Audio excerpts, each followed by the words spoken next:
What's going on, everyone? Welcome to the Friday, August 30th edition of the Ship My Money Show. I'm your host, Adam Scherer. You can follow me on Twitter at ShipMyMoney DFS. 10-game MLB slate tonight. Nice bounce back from yesterday's 4-gamer, the split slate, smaller slate on Wednesday too. So nice to get back to a real-sized MLB slate. Really nice contests on DraftKings tonight as well. We have the normal flagship $11 buy-in, $50K to first. Also have a $111 $100K to first. The $100K to first prize pools have been pretty hard to come by this year, so nice to see one of those. This show is geared more toward that $11, but there will be a lot of overlap there. Your strategy isn't going to be entirely different if you're playing that $111 instead. So as usual, going to walk through position by position, stack by stack, look at what I would be getting to if the slate started right now, what I would be playing. And I think it's a pretty fun slate to talk about too. I wrote up my notes on each game for End Game and Dub Club subscribers earlier in the day. If you're interested in that type of stuff, the links are in the description below. But in writing up those games and walking through them, what really stood out was that with a couple of exceptions, most of this slate kind of looks the same. You have a game in Coors Field that obviously is going to be the most appealing offensive game with Suarez facing Gomber. You have Blake Snell, who I think is hands down the number one starting pitcher on the slate in San Francisco going up against the Marlins. But other than that, most things look pretty similar. You know, there are some spots that are obviously a little bit better than others, but it's a slate where a lot of the analysis was kind of just like, I don't know. I don't really like either pitcher that much, but neither pitcher is terrible. So I don't like the offenses that much either. And to me, those are the slates that are really difficult to do content for, especially if you're doing the standard MLB DFS show where you go game by game and say everything that you like. But they are really fun to play. And I think it's going to make this a good show as well, because I get to look at the actual exposures I would have and talk through why I think that I'm there, what I like, what I don't like. So starting off with the pitching here, and I mentioned it a second ago, but Blake Snell looks like the very, very clear SP1 to me, both from a talent standpoint and a DFS standpoint.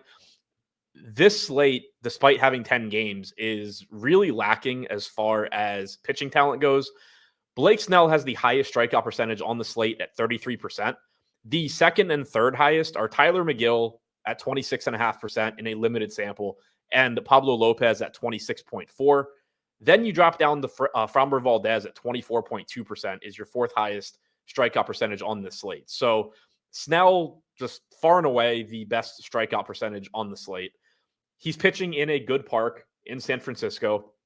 He's facing a Marlins offense that strikes out at a pretty high clip. They rank 10th in K percentage against left-handed pitching this year. They have they rank 29th in WRC plus, or 28th rather, in WRC plus against left-handed pitching. And then the other thing is that Snell's $10,200, which is of course relatively expensive, but when you look at the other pitcher, the prices for the other top-end pitchers on this slate, Framber Valdez, $9,500. George Kirby, $9,800. Gossman, $8,800. Pablo Lopez, $8,600.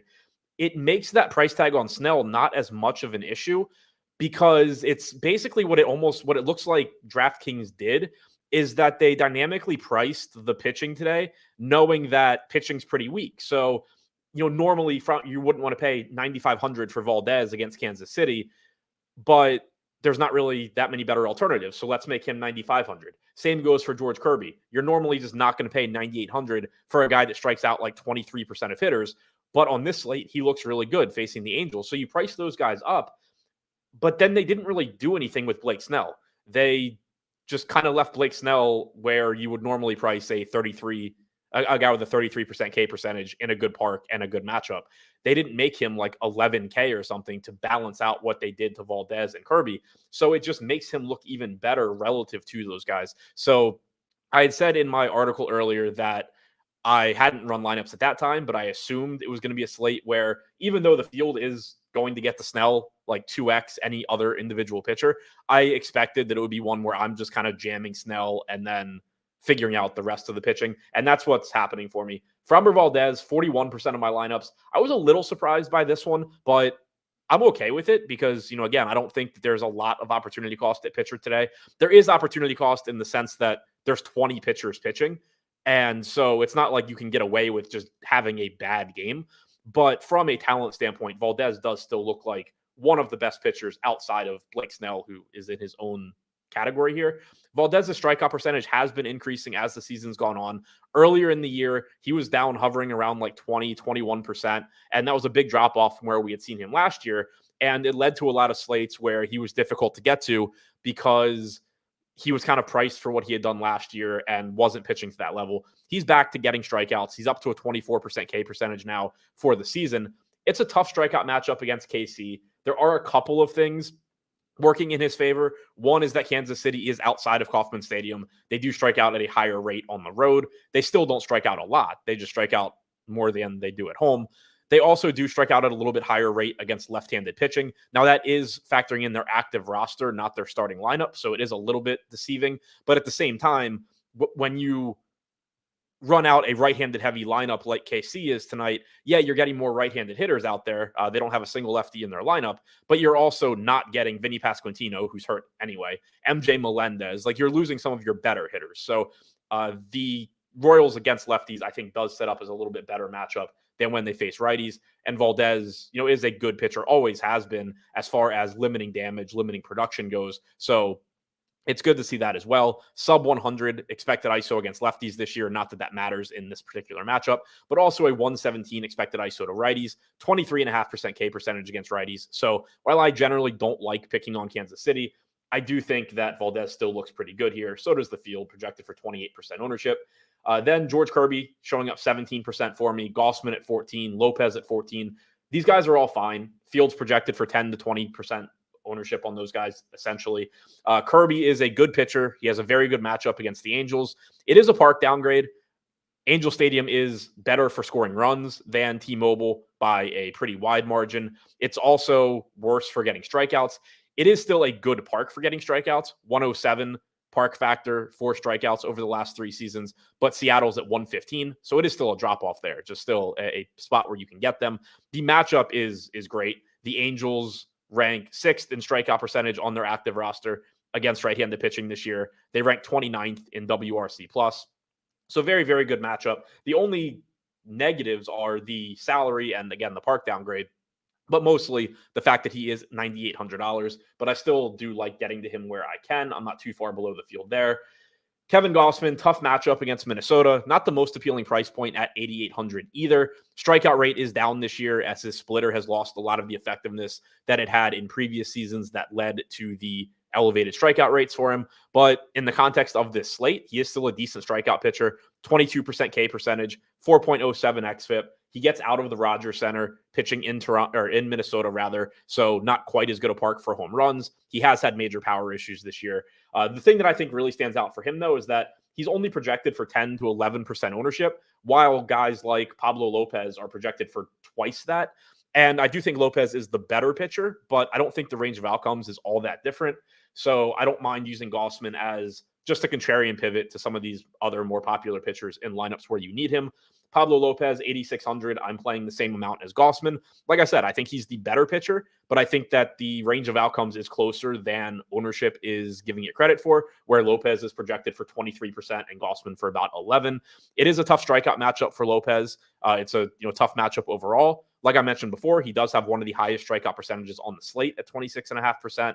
So I think he's a good play. I just think that his ownership's a little bit higher than I would like it to be. And then similarly, Gossman's is a little bit lower than I think it should be. And then kind of just rounding things out, John Gray showing up 10% of the time. Good strikeout matchup for him. This number might come down a little bit for me. I do think that I have him projected a little bit higher than I'm going to end up at going into lock, just because I do have pitch count concerns for him. He returned from the injured list 2 appearances ago. He pitched 2 innings out of the bullpen on August 20th through 27 pitches. Then he got a start last time out on the 24th. He only went 2 innings. He threw 53 pitches. I'm not reading that as he was on like a 2-inning limit or anything like that, or that he was even necessarily limited to 53 pitches. He gave up 6 earned runs in those 2 innings. So I think at least in part, he was removed from the game because he wasn't getting anybody out. I think it's likely that he's throwing 70 to 80 pitches tonight, assuming he pitches relatively well. He's only $6,700, so the price tag is pretty low. And we did get a start from him earlier this year where we were kind of seeing the same thing, where Texas was just like consistently having him throw 70 to 80 pitches. And then he just randomly went out there and had a start where they let him, they let him go. And he had a really good start.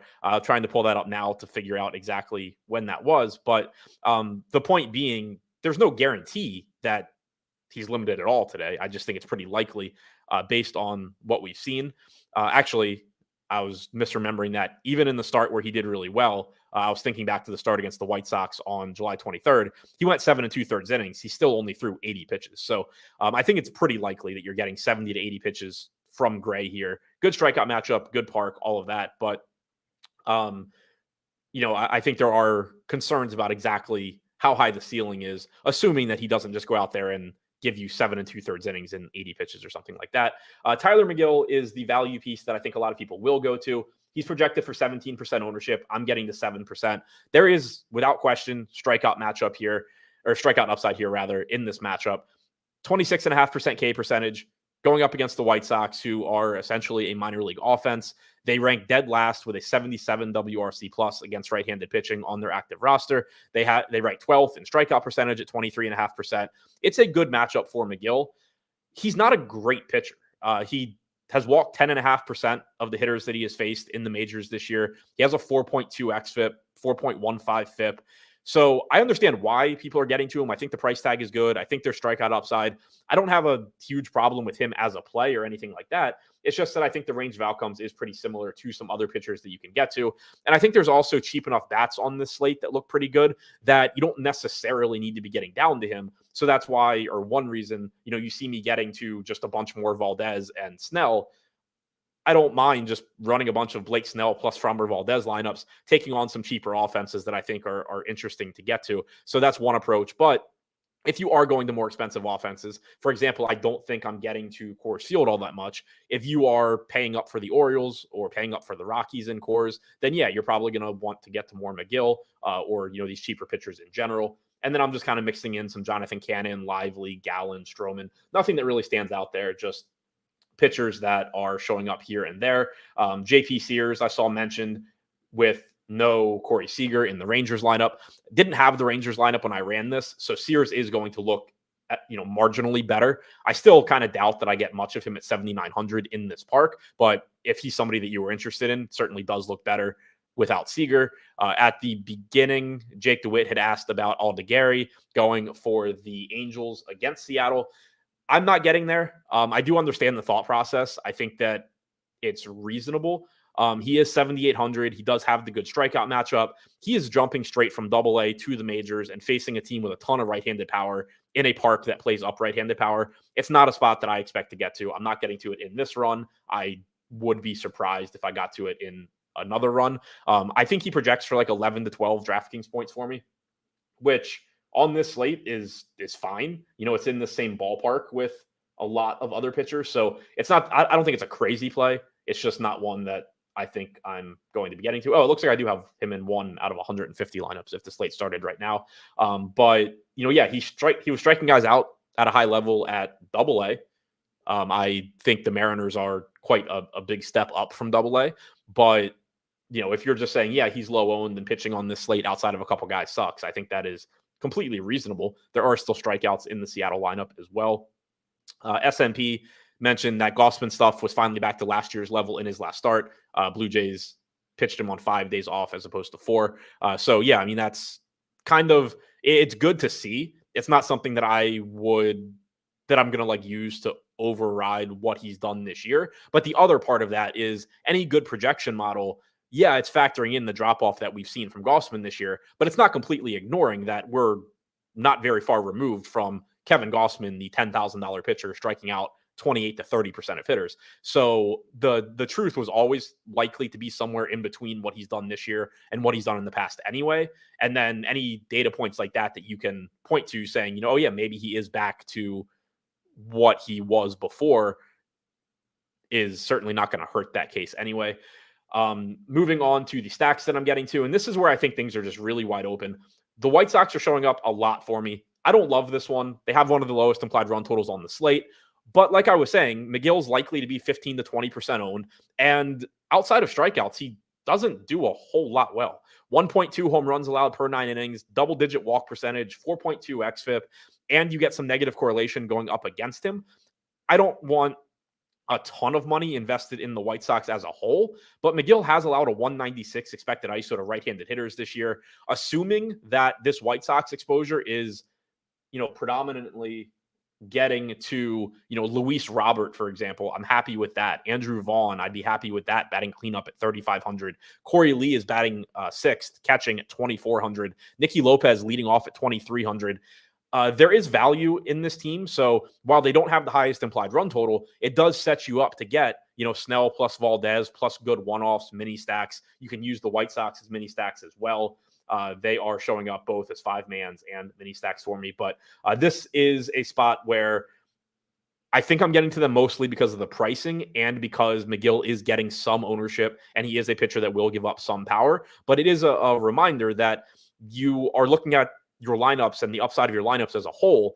You don't necessarily need the White Sox to be the highest scoring team on the slate. You need them to do pretty well, but it also just opens the door for you to get to the highest upside guys elsewhere in your lineup. The Mets are one of the most likely offenses to succeed. They're going up against Jonathan Cannon on the other side of that game. Now, one thing or two things, I guess 1.5 things to point out about the Mets that I don't love. One, they are going to be popular. They are probably, I think, going to be the most popular non-Coors team on the slate, possibly the most popular team on the slate, period. The other thing is that Jonathan Cannon's actually been solid against same-handed hitters this year, and that's not super surprising given his pitch mix. He's somebody that throughout his time in the minor leagues was good at getting ground balls, relies on getting weak contact, keeping the ball on the ground.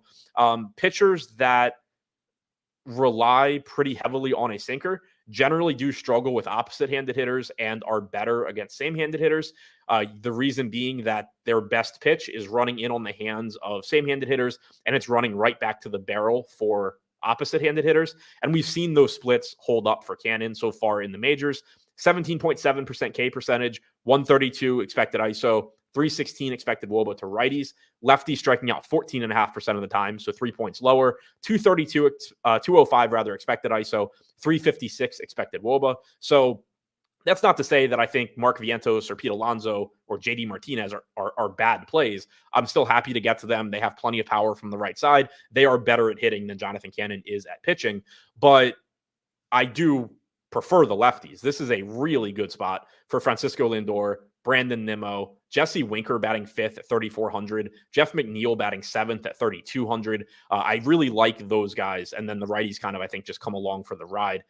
But overall, the Mets are going to look good. You just need to find ways that you can offset that ownership.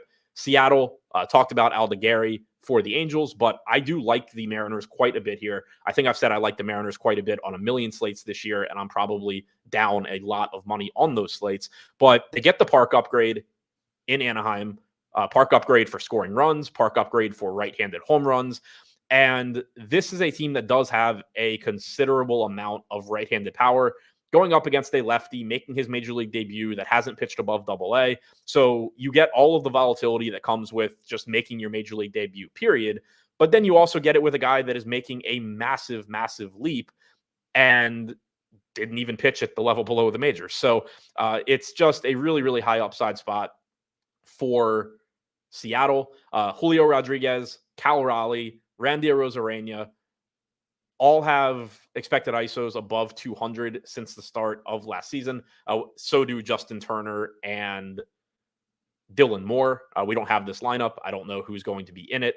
I don't even remember who is hurt off the top of my head for Seattle. I vaguely think I remember Moore leaving a game early recently. Maybe he didn't. But if those guys are in the lineup, they're going to look good. But one way or the other, there's a lot of power in the Mariners lineup, and this is a park upgrade for them as well. They're also pretty reasonably priced. So this is another team where they have a lot of upside in their lineup, but you can put really good pieces around them. Rodriguez is 5,100. Other than that, nobody in their projected lineup is above 4,500 on DraftKings. So good value, good upside, good park. I like the Mariners, whether that is a 5-man stack, mini stack, whatever it may be. I think there's a lot of upside there. Minnesota on the other side of the Gausman matchup. So, I mentioned the potential positives for Gausman, why I do have interest in him at 10, 11% ownership. The counterpoint to that is that he has given up a lot of power this year. And this isn't the best park for hitting home runs, but the Twins do have power hitters. Gausman's allowed a 204 expected ISO to lefties, 219 to righties. Also, for what it's worth, in my pitch type model, several of the Twins bats are grading out near the top. Max Kepler all the way at the top, Trevor Larnach near the top. Carlos Santana gets a little bit of a bump for me. So does Royce Lewis. So does Edward Julian. Wallner, I don't think I had a big enough sample size to get him into that model, but he has an expected ISO north of 300 against right-handed pitching. This is a team that can do a substantial amount of damage. They're not likely to be popular. They are running a pretty good lineup out there. No Max Kepler, so we can ignore that one. But you do have Julian, Wallner, Lewis, Larnach in the middle of this order. Carlos Santana toward the bottom at a cheap price tag. There is some pinch hit risk for this team in general because they just do that a lot. And the Blue Jays do, if I remember correctly, I'm trying to pull it up now. If I remember correctly, the Blue Jays have, I think, 3 lefties in their bullpen, which is not ideal for guys like Larnach, Wallner.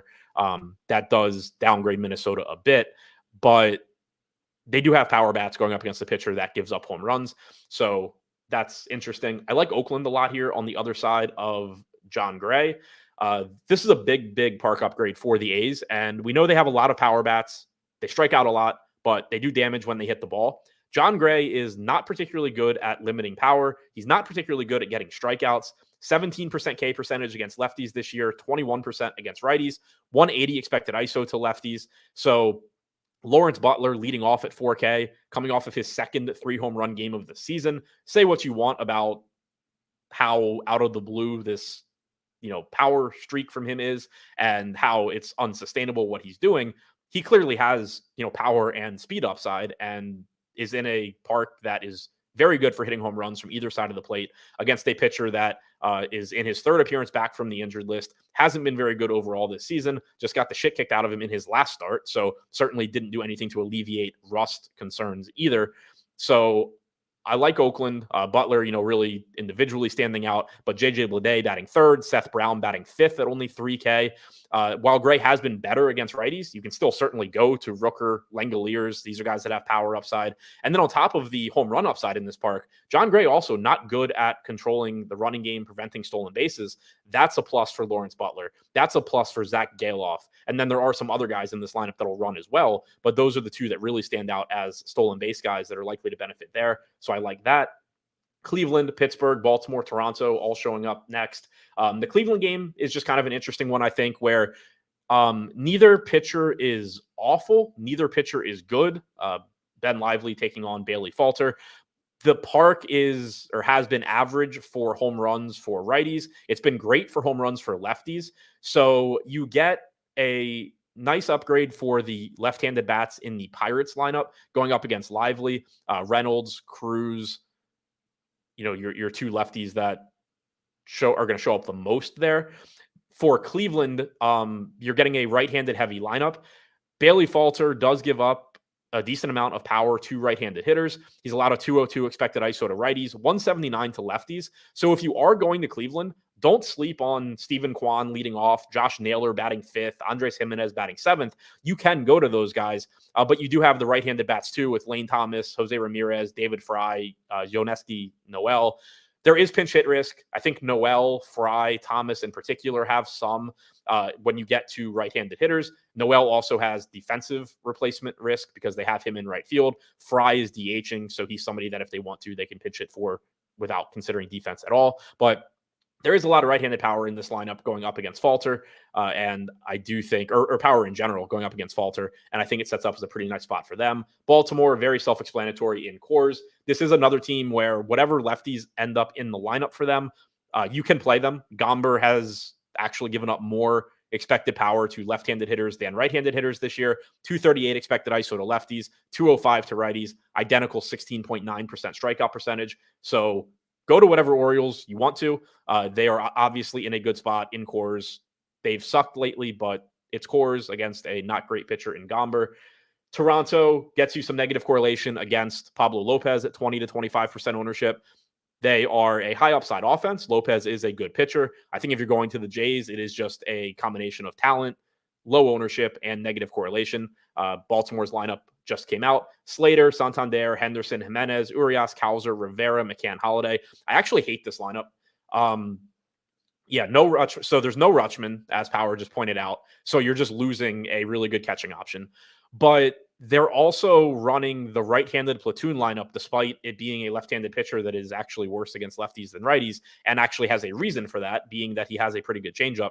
But from a DFS standpoint, not even just saying I don't like it from an Orioles standpoint, from a DFS standpoint, the problem is that now you are taking on a lot more pinch hit risk than if they had just gone with a lineup that had lefties in it. You have Slater leading off. He's pretty likely to get pinch hit for later in the game by Cedric Mullins. You have Jimenez hitting cleanup. He's pretty likely to get pinch hit for by probably Ryan O'Hearn. You have Rivera, who also could get pinch hit for by O'Hearn if they don't do it for Jimenez.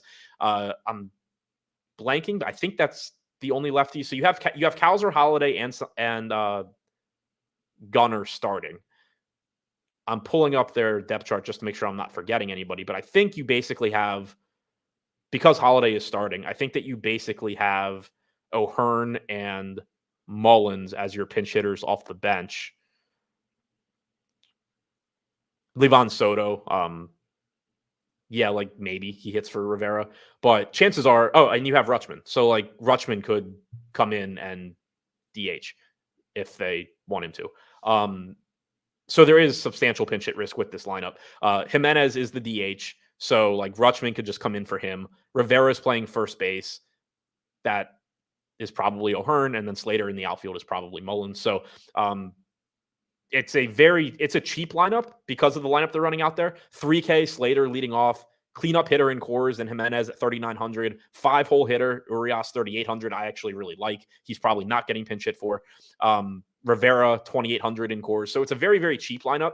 It makes the median projection, point per dollar, look even better. But just keep in mind that, one, these cheap guys are going to be popular, and two, there is pinch hit risk for the guys that aren't normally in the lineup. So you do need to pay attention to that.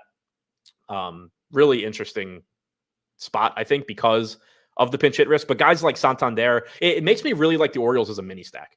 Santander, Henderson, Urias, Cowser, Holiday, McCann, I guess. But those guys are pretty safe for getting pinch hit for. If McCann is up with the bases loaded in the 8th inning against a righty, maybe they'll hit for him. But since he is catching, I think he's probably just staying in the game in most situations.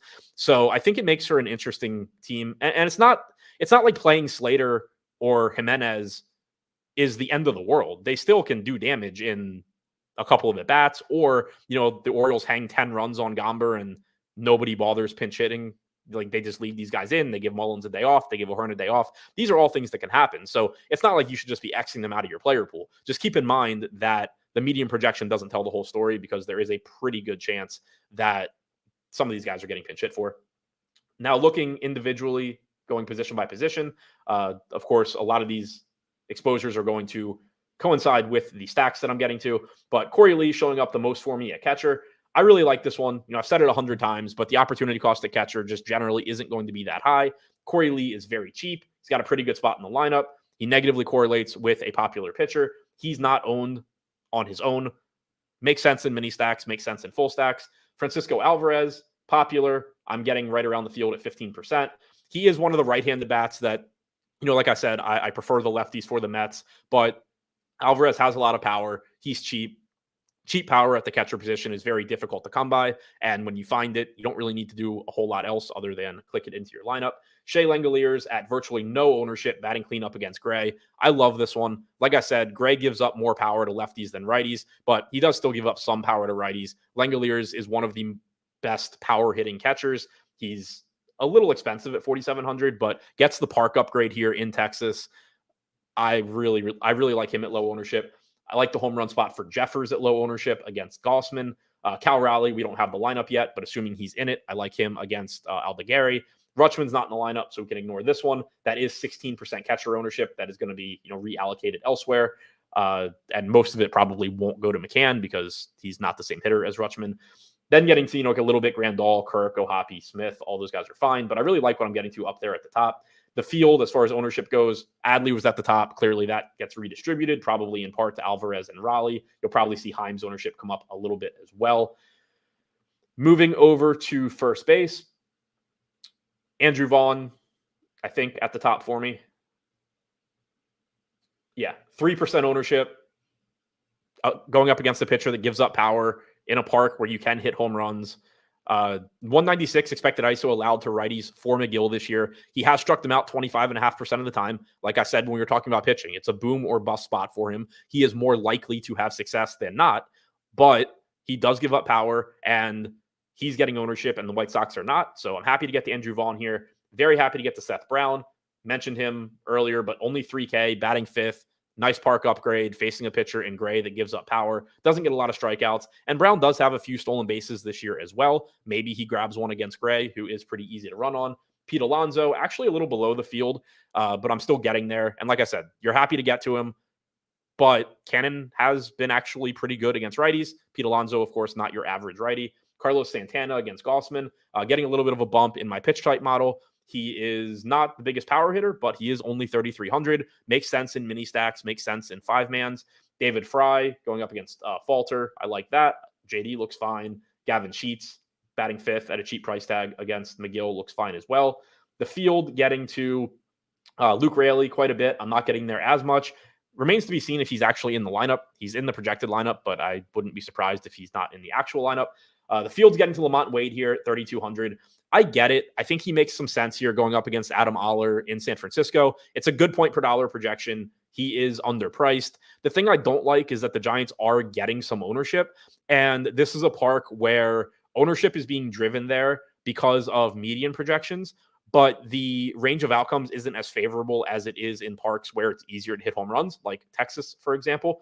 So it's what ends up happening in this situation a lot of the time is that, people are using optimizers. They're not factoring in what a player's score distribution actually looks like given their matchup in park. And it's just pushing Lamont Wade and these good, point per dollar Giants into lineups because the Giants have an implied run total around 5. It's not factoring in enough of what does it actually look like most often when the Giants do score 5-6 runs. And a lot of times it's just, base hits and they get hits against a weak pitcher in Oller, but they don't hit a lot of home runs. They don't accumulate that many fantasy points. So he's still a fine play, but I do think he's going a little bit over-owned just given what the distribution of scores is likely to look like playing in that park. Shohei Ohtani only getting 8% ownership on this one. I'm having trouble getting there. I will say, because it's not really going to come up on this show since I'm not getting to it, this Dodgers versus Zach Gallen matchup to me is really interesting because I'm not getting it. I'm not really getting to the Dodgers. I'm not really getting to Gallen. But this is like the perfect example of a matchup where median projections just don't tell the full story because Zach Gallen's a good pitcher at $8,400. And like he's perfectly capable of just having a really good game against the Dodgers that looks good at 8,400. And then on the other side of that, the Dodgers have so much talent in their lineup that if Zach Gallen doesn't pay off 8,400 given his talent level, it's pretty likely that good stuff comes from the Dodgers. So like I said, I'm not really getting to it, but I do think that Gallen versus Dodgers matchup is really interesting because it is keeping ownership low, the amount of talent on both sides of that one. So I think that's just kind of interesting to point out. Nothing that I'm doing with it, but if you're, on the fence, I do think it's kind of an interesting game. Moving over to second base, Jorge Polanco at the top, 3,600, good park, probably a good matchup against Algary. So looks fine to me. Jacob Maya, second base shortstop for the White Sox. I'm getting to him quite a bit. This one, I don't like, but he's just not getting ownership. Makes some sense as value in White Sox stacks. I wouldn't really want him much as a one-off.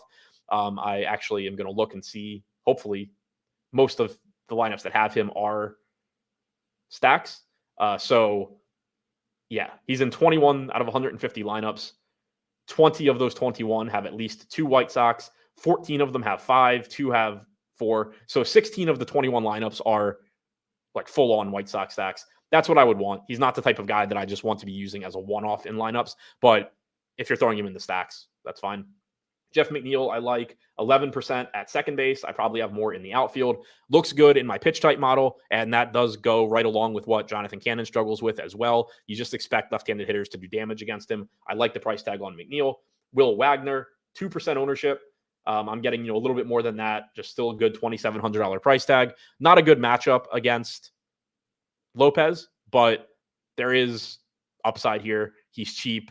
And most importantly, he's just not getting ownership. He does also negatively correlate with Lopez.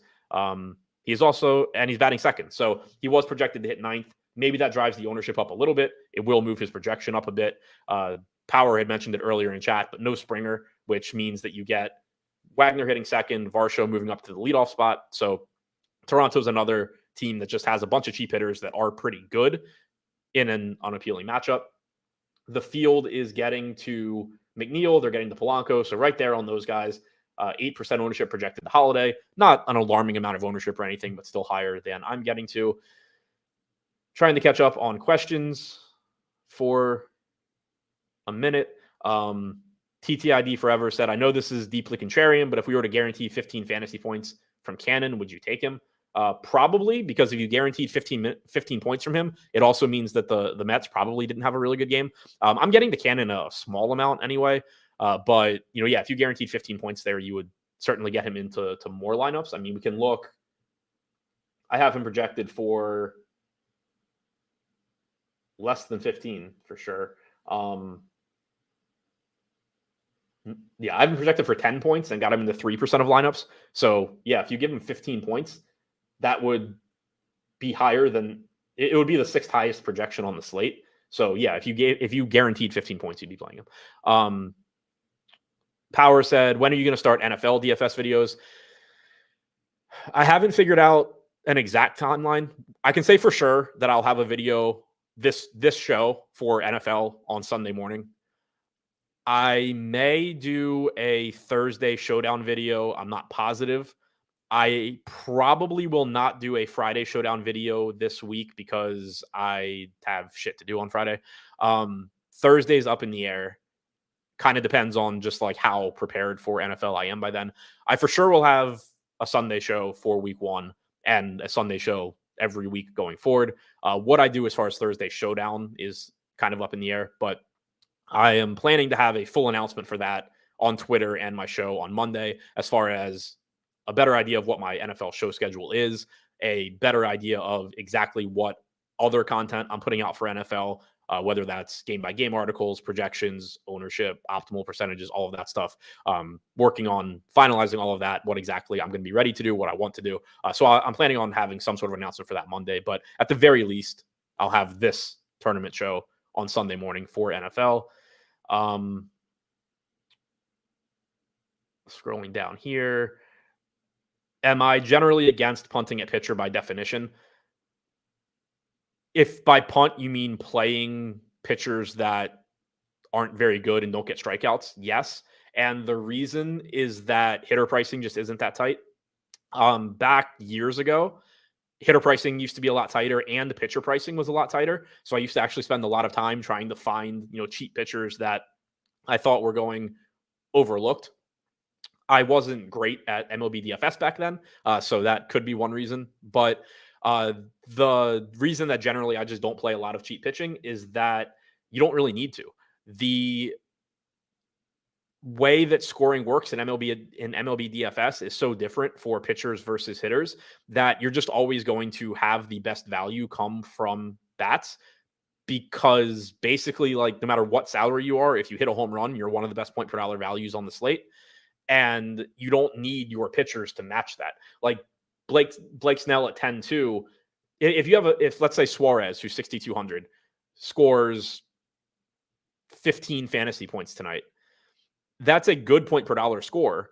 You don't need Snell necessarily to go for like 25 plus to make up for Suarez, because in a lot of situations, you're going to have cheap hitters come through where you could have just basically played Snell in a very similar lineup to Suarez, and the, let's say, 21 fantasy points Snell has are still worth more than the 15 Suarez scored, even though Suarez was the better point per dollar play. So that's kind of like just a hypothetical example of why. It's just generally you don't need to pay down for pitching all that much. Like you need, if you punt pitcher, in a lot of cases, you need that pitcher to still score very close to the popular, good, more expensive pitchers that people are playing. D-backs, I can't pronounce the name. Kepent. I'm not going to try. If you want to type it out in chat, I will. But D-backs and single entry, sorry if I missed it if you answered already. I would have a hard time getting there. I'm not really even getting to them in large field. Not a great matchup with Kershaw, not a great park.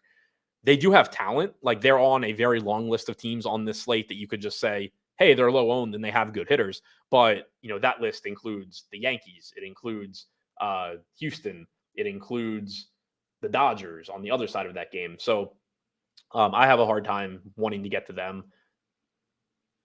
Like I get the ownership case, but there's just, on a 10-game slate, there's enough other options that I can get to. CT said outlook on Suarez.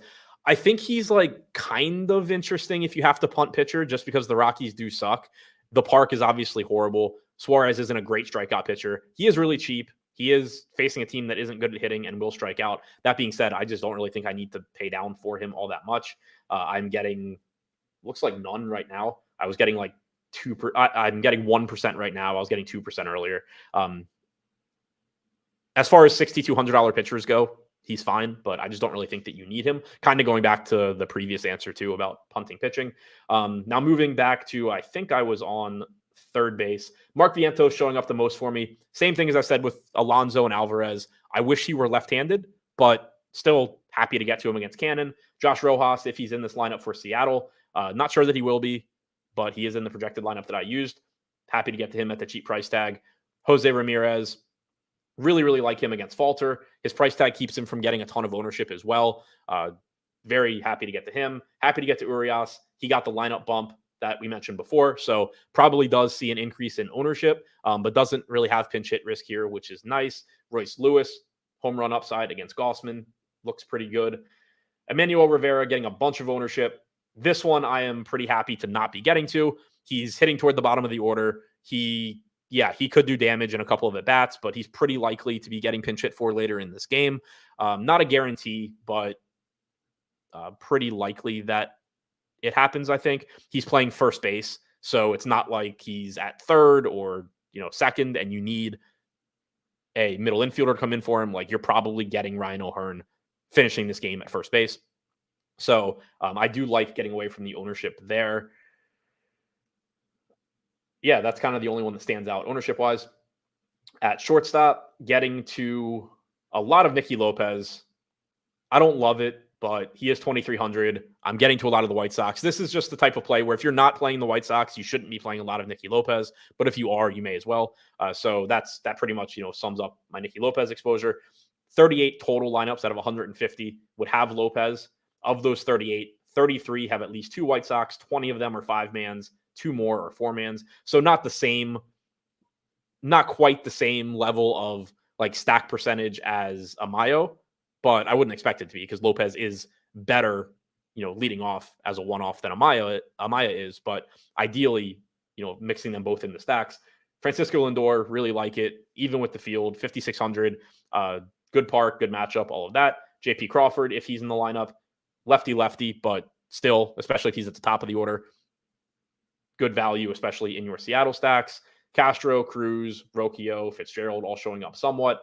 Cruz, I do like the left-handed bat against Lively. One of the few left-handed bats that has power in the Pirates lineup and take advantage of that jet stream in Cleveland.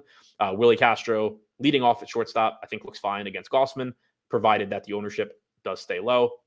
And then wrapping things up here in the outfield, where I am apparently not getting to anybody right now. Getting to a lot of Brandon Nimmo. Love that one. Lefty bat against Cannon. He is getting ownership, but I think it's fully warranted. He is batting second, so you've got a good spot in the order. He's very, very affordable at 4,200. Love getting the Brandon Nimmo here. Then I'm getting the Robert and Benintendi. I'm fine with both of those given the ownership. I just think that the combination of their spot in the order, the upside that they offer, especially Robert, and the negative correlation with McGill looks really good. If that ownership were to come up, obviously I would want less. And I am a little bit concerned that maybe they end up just being like 10% owned instead of 5%, which would probably make me want them at like 15% instead of 20 to 30. So that is something that maybe I adjust a little bit just because they're popping so much for me. But either way, I think that the plays make sense. Julio Rodriguez clearly looks good. Jesse Winker clearly looks good. Batting fifth, cheap at 3,400. I do want to check the White Sox bullpen. They have two left-handed pitchers. One of them pitched yesterday through 15 pitches. I assume he's available. Jared Schuster, the other one, did not pitch yesterday. So they do have two lefties that can come in. There is some pinch hit risk on Jesse Winker, but 13% I don't think is anything I need to be concerned about. Lane Thomas, same kind of thing. If I were getting like 30 or 40%, I would need to walk, definitely want to walk him back because there is some pinch hit risk there. But in 13% of my lineups, I'm fine playing that out. Rosarania and Haniger in that spot against Adel Gary, I think look pretty good. Brian Reynolds, another left-handed power bat in Cleveland. JJ Bleday going up against Gray with the park bump. So, this is another example of I have like 9% Bleday. My night isn't riding on him doing well, but I'm still, 3 to 4x the field, which is nice because I do think it's a good spot for him. Santander, I'm at 8%, field's at 12. 5,900, a hell of a price tag, but if you can get to him, obviously do so. The field is getting to more Austin Slater than me. This is another one where he's not a power hitter. Even if he has a good, he can hit a home run, obviously, but, he could steal a base. But most likely, if Slater has a good game, you're just looking at, a couple hits, maybe he scores a run, scores like 12, 13 fantasy points, and you can just make that up with so many other guys that are lower owned. You have the pinch hit risk on him. Same goes for Eloy Jimenez. I would rather have more Jimenez than Slater. Jimenez is more likely to get at bats against right-handed pitching than Slater is, I think, just based on how they've used them so far. But also does come with pinch hit risk, so I don't mind being still below the field. Really, really interesting slate to me. I think, there's a lot of different ways you can go. I think the clear top offenses are the Mets and the Orioles from just a run scoring likelihood to succeed standpoint. I think that the A's are a really good contrarian offense in Texas. I like Minnesota as a contrarian offense. I like Seattle quite a bit. They are getting some ownership though. And Blake Snell to me, the clear SP1. So pretty wide open slate. I think it should be pretty fun to play. If you have any last minute questions, throw those in. Jake DeWitt said, what's your Minnesota exposure? I think I missed it. Wife wanted to have a conversation. I'm over the field on Minnesota. I think they were showing up as my fourth most used stack overall, fourth most used 5-man. They aren't getting much ownership. So yeah, I was over the field. I don't have crazy amounts of any of them individually, but over the field on Jeffers, Santana, Castro, Julian, the entire lineup. And I think it makes sense. Just, Gaussman's going to get some ownership. The Twins are getting none. They have a bunch of power hitters against the guy that gives up home runs. It doesn't have to succeed all that often for it to end up working out really nicely.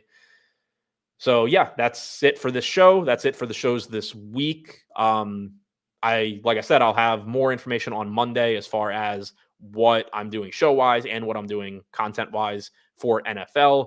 But otherwise, enjoy college football tomorrow. Have a good slate tonight. Have a good weekend, and I'll see you back here on Monday. Thanks again for checking out the show.